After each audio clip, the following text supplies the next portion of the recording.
Your board and your boss expect 10x results from AI, but the only approved platform is often a generic corporate default that isn't capable of doing your specific job. When you try to run a complex, specialized workflow through a basic model, the results are shallow. The code review misses things. The customer digest is logic-heavy but detail-light, and suddenly you spend 30 minutes of manual cleanup on every task. The standard reaction is to march into your manager's office, complain that the corporate tool is garbage, and demand a specific alternative like Claude or Perplexity. That approach usually fails. Without hard evidence, you aren't seen as someone trying to solve a productivity gap. You are seen as an employee asking for an exception. To the organization, you've become the problem. This happens because of a corporate blind spot, the assumption that all AI tools are basically interchangeable. Upstream, a chat interface, an enterprise plan, and a security review all look close enough for the whole company. Treating a corporate default and a specialist tool as identical is like saying a spreadsheet and a data warehouse are the same because both hold numbers. The category is too broad to tell you whether the tool can actually do a specific, meaningful job. Because leadership believes they've already solved the AI problem, any request to change tools sounds like a massive threat to their vendor contracts, security reviews, and standardized support.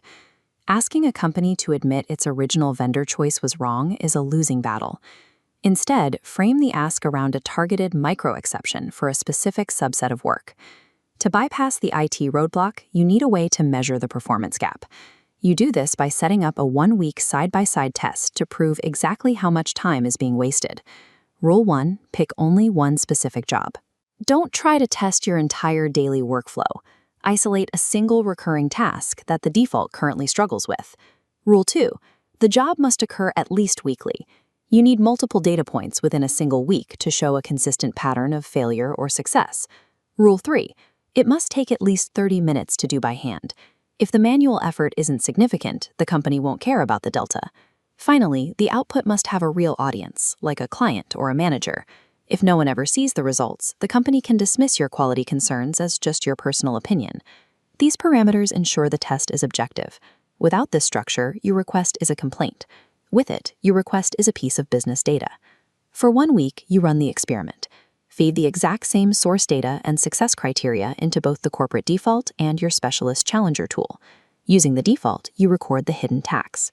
You note the minutes spent correcting hallucinations or reformatting messy data. 90 minutes of effort just to get the draft to a usable state.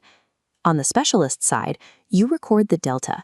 If the specialist tool handles the data structure correctly, that 90-minute cleanup might drop to just 10 minutes of light editing.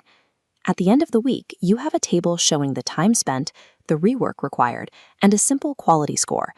This is the evidence that turns an invisible performance gap into a visible cost. This log is irrefutable.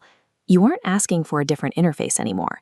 You are proving that one tool is 4 times more efficient for this specific class of work. With this data, you are no longer whining about software. You are presenting a concrete artifact that proves the current default is costing the company money. When you talk to your manager, keep it narrow. Show them the hours lost per week and ask for a single seat license exclusively for that one job class. Most managers will approve a small, justified cost to reclaim 4 hours of your time. If you need to move the request to a director, scale the math. If your test saved 4 hours a week, extrapolate that across the whole team to propose a formal 90-day pilot. If IT objects in the name of standardization, offer a compromise.